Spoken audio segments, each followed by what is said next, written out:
man they pulled from that mine. Mario Sepulveda is his name. Staged a celebration on a par with a World Cup win.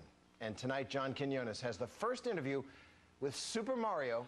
Así fue presentado por la cadena ABC el hombre que se robó la película durante el operativo de rescate. Luego de recibir el alta médica por un síndrome vertiginoso derivado del estrés, apareció entre las cámaras desnudo y corriendo hacia el océano con los brazos abiertos.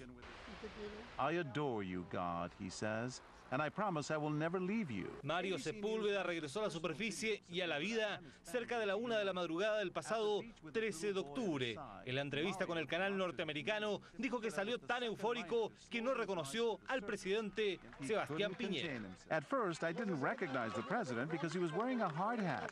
And then I realized I'm in front of the president, and I just kept hugging him. El reportaje muestra imágenes de Super Mario bailando salsa con su hija y leyendo una carta donde se despide de su hijo Franco cuando pensó que iba a morir en la mina.